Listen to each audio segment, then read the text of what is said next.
தந்தை, மகன், தூய ஆவியானவர் நம்மை நிறைவாக ஆசீர்வதிப்பாராக. நண்பர்களே, புதன்கிழமைக்கு அன்போடு உங்கள் அனைவரையும் வரவேற்கிறேன். புதன்கிழமை என்றால் சூசையப்பர், குறிப்பாய் நான் சூசையப்பர் ஆலய எண்ணூரில் இருக்கிறேன்.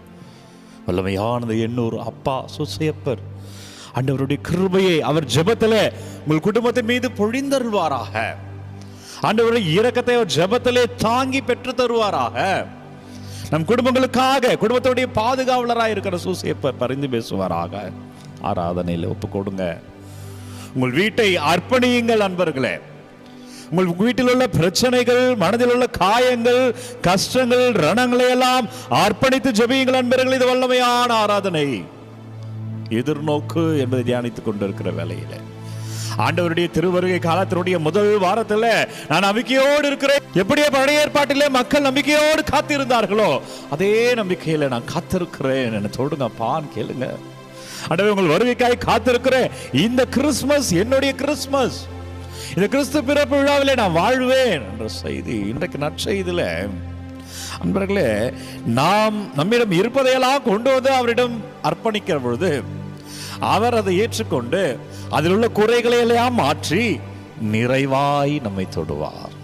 அதை அவர் திருப்பி பிளஸிங்கா கொடுத்துருவார்.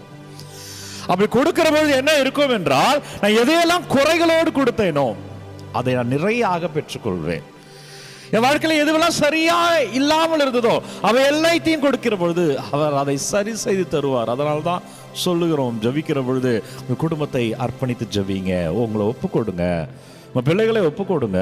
அப்படி ஒப்பு கொடுக்கிற பொழுது ஆண்டவரிடம் சென்றுகிற பொழுது அங்கு எதெல்லாம் குறை செல்கிறதோ அது நிறையாய் மாறி வருகிறது. அதான் இன்றைக்கு நற்செய்தியில ஆண்டவரிடம் அந்த 2 மீன்களையும் 7 அப்பங்களையும் கொடுக்கிறார்கள். அதை அவர் நிறைவாய் தருகிறார். எல்லோரும் வயிறார உண்கிறார்கள். மீதம் 7 கூடைகள் நிரம்ப எடுத்தார்கள் என்று இன்றைக்கு நற்செய்தி சொல்லுகிறது. பிரியமான இறைவர்களை, மத்திய செய்தி 15வது அதிகாரம் 19 to 37 வரை உள்ள இறை வார்த்தையில இன்றைக்கு புனித பிரான்சிஸ் சவேரியாருடைய விழாவை கொண்டாடுகிற வேளையில சவேரியார் ஆண்டவரை அப்படி பற்றி கொண்டார் போல புனிதரை போல நம்ம ஆண்டவரை பற்றி கொள்ளணும். அது பற்றி கொள்ளுதல் என்றால் என்ன என்றால், என்னிடம் உள்ளதை நான் அர்ப்பணிக்கிறேன். அதான் எதிர்நோக்கு. இந்த வாரம் முழுவதும் எதிர்நோக்க நம்ம தியானிக்கிறோம். நம்மளுடைய கத்தோலிக்க திருச்சபையில் எதிர்நோக்கின் வாரம் இது. நம்பிக்கையோடு இருக்கிறது தான் எதிர்நோக்கு. என்ன அந்த ஆண்டவரை பற்றி கொண்டார் என்றால், அந்த ஆண்டவர் மீண்டும் என்னை ஆசீர்வதிப்பார் என்று சவேரியார் பற்றி கொண்டார். அவர்கள் அந்த 7 அப்பங்களையும் 2 மீன்களையும் ஆண்டவர்கிட்ட கொடுத்தாங்க. எந்த நம்பிக்கையில கொடுத்தாங்க? அவர் ஏதாவது செய்வார் என்ற நம்பிக்கை. நீ கூட உன் வீட்டு ஆண்டவர்கிட்ட கொடு. உன் பிள்ளைகள் பிரச்சனைகள் எடுத்து நீ அழுதுட்டே இருக்காத. உன் வீடு கட்ட முடியலையே என்று அழுது கொண்டே இருக்காத. திருமணம் தள்ளி போய் கொண்டிருக்கிறதே என்று அழுது கொண்டே இருக்காத. என் குழந்தை பாக்கியம் தடைபட்டுட்டே இருக்குதுன்னு அழுது கொண்டே இருக்காத. இன்னும் சமாதானம் இல்லாமல் இருக்கிற, பொருளாதார நெருக்கடியில் இருக்கிற, நோய் நொடியில் இருக்கிற, அழுது கொண்டே இருக்காத. அர்ப்பணி, சபத்தில் அர்ப்பணி. நீ உனக்குள்ளே புழுங்கி கொண்டிருப்பதால், உனக்குள்ளே புலம்பிக் கொண்டிருப்பதால் இது மாறாது. அதே வேளையில நீ அர்ப்பணிக்கிறது மாறும் என்பதற்கு மேற்கோள் தான் இன்றைக்கு நாம் விழா கொண்டிருக்கிற புனித சவேரியார். பிரியமான இறை உறவுகளை, 2 அப்பங்கள் 7 மீன்களை ஆண்டவரிடம் கொடுத்தார்கள். வயிறார உண்டார்கள். இன்றைக்கு உங்க வாழ்க்கையில் என்ன பிரச்சனை? அவர்கிட்ட கொடுங்க. உங்க பிள்ளைகளுக்கு என்ன பிரச்சனை? அவர்கிட்ட கொடுங்க. ஏனென்றால் பிரியமான இறை உறவுகளை, எதை கொடுக்கிறோமோ அதை பெறுவது அல்ல, அதிலே நிறைவை நாம் பெறுகிறோம். நல்ல உள் வாங்கிக் கொள்ளுங்கள். நம்ம ஆண்டவர்கிட்ட எதை கொடுக்கிறோமோ நாம் அதை பெறவில்லை, அதிலிருந்து முழுமையான நிறைவை நாம் பெற்றுக்கொள்கிறோம். மனசுலேயே வச்சுட்டு இருக்கிறீங்க. இந்த மனசு எவ்வளவு தாங்குங்க?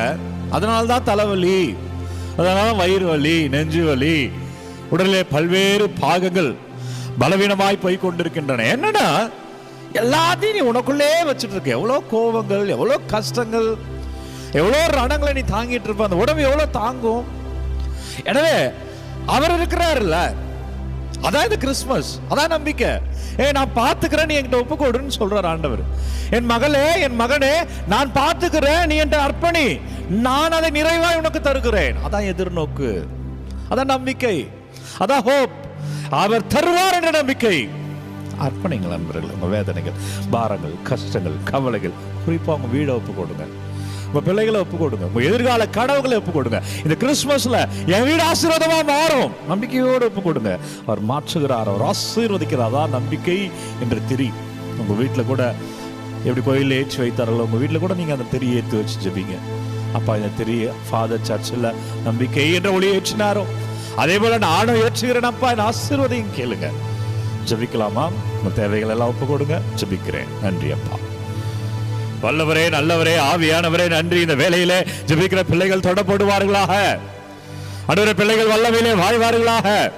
எங்கள் விண்ணப்பங்கள், எங்கள் ஏக்கங்கள், எங்கள் எதிர்பார்ப்புகள், எங்கள் எதிர்கால கனவுகள், எங்கள் குடும்பங்கள், பிள்ளைகள் என்னவெல்லாம் தேவைகளை அர்ப்பணிக்கிறார்களோ, கமெண்ட்ல என்னவெல்லாம் விண்ணப்பங்களை, சுப தேவைகளை அனுப்பி கொண்டிருக்கிறார்களோ, அப்பா உங்கள் பாதத்தில் வைக்கிறேன்.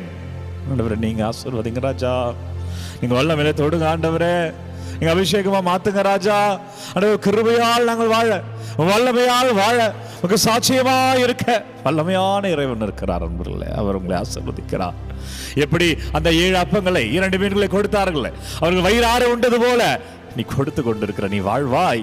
உன் வீடு அபிஷேகமாய் இருக்கும். விண்ணப்பங்கள் அனுப்பி கொண்டிருக்கிற எனக்கு பிரியமான இறைப்பிள்ளையே, வல்லமையான நற்கருணை ஆண்டவர் உன்னை ஆசீர்வதிக்கிறார். புதன்கிழமை நீரும் உன் வீட்டாரும் வாழ்வீர்கள்.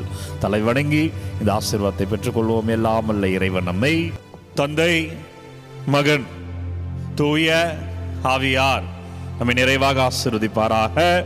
இந்த நாளும் இனிய நாளே.